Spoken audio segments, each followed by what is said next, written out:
Warahmatullahi dari kelas PJKRD NIM 1931041114.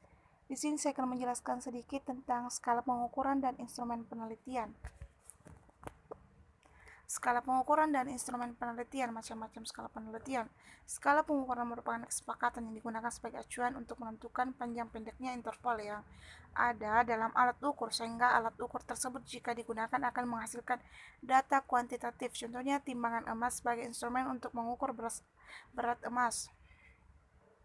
Yang pertama itu adalah skala nominal. Skala nominal adalah skala yang paling sederhana, disusun menurut jenis atau kategorinya atau fungsinya.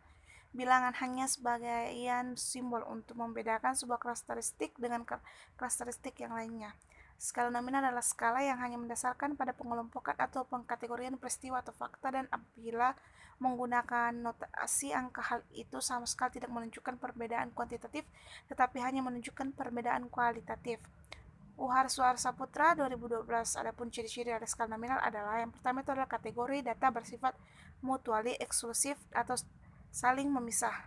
Yang kedua itu adalah kategori data tidak mempunyai aturan yang logis atau bisa sembarang hasil perhitungan dan tidak ditemukan bilangan pecahan. Angka yang tertera hanya label semata, tidak mempunyai ukuran baru dan tidak mempunyai nol mutlak.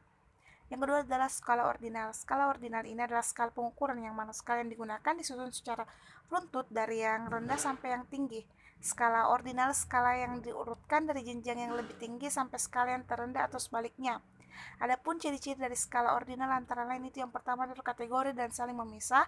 Kategori data memiliki aturan yang logis. Kategori data ditentukan skala berdasarkan jumlah karakteristik khusus yang dimilikinya. Yang ketiga adalah skala interval.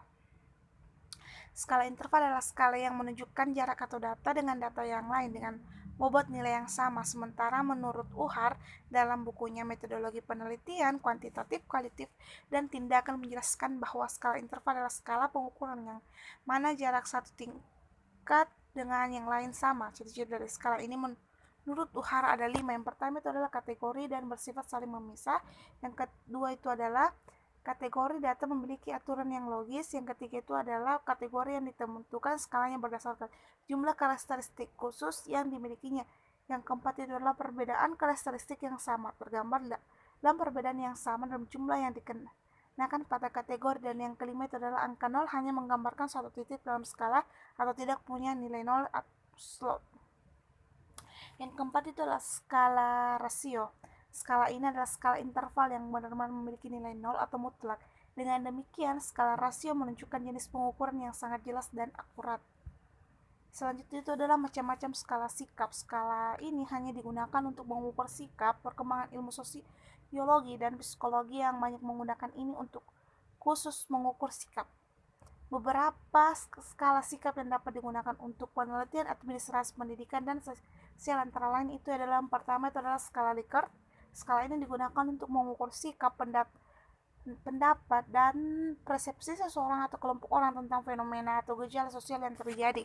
Hal ini sudah spesifik dijelaskan oleh peneliti. Yang selanjutnya disebut sebagai variabel penelitian, kemudian dijabarkan melalui dimensi-dimensi menjadi subvariabel, kemudian menjadi indikator yang dapat dijadikan tolak ukur untuk menyusun item-item pertanyaan atau pernyataan yang berhubungan dengan variabel penelitian. Atau Iskandar 2009 menyatakan atau pernyataan tadi kemudian direspon dalam bentuk skala Likert yang digunakan melalui kata-kata, misalnya setuju, sangat setuju, tidak pasti, tidak setuju, sangat tidak setuju.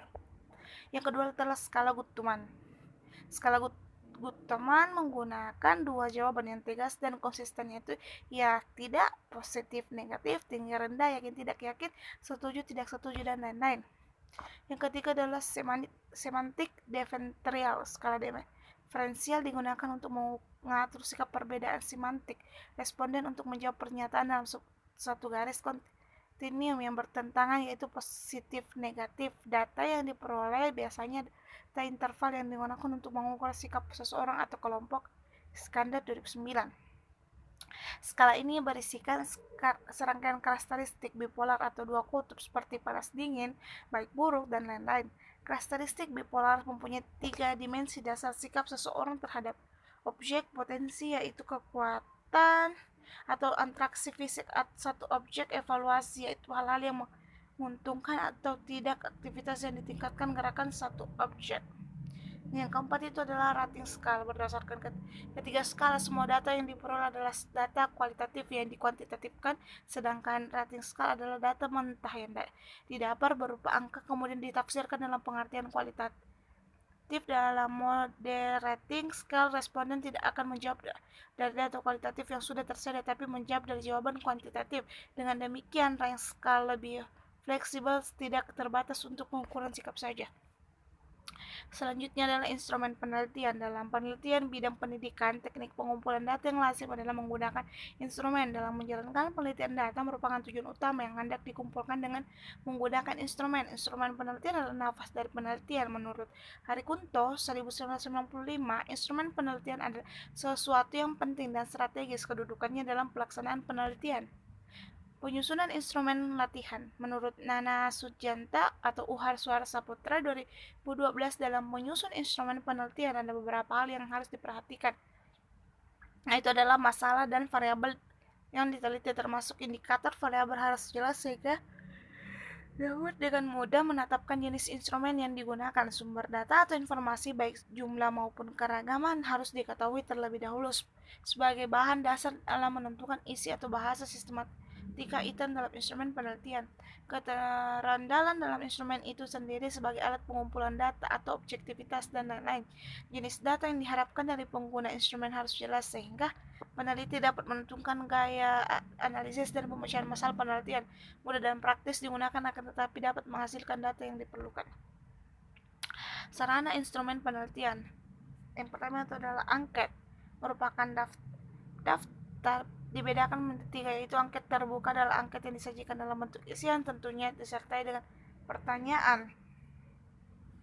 Angket tertutup adalah angket yang disajikan dalam bentuk sederhana yang mana responden tinggal memberi tanda centang pada kolom yang disediakan terhadap jawaban yang sesuai dengannya, biasanya dalam bentuk multiple choice. Campuran di samping dari kedua ini adalah kombinasi dari dua jenis angket di atas. Yang kedua itu adalah daftar atau cocok atau checklist.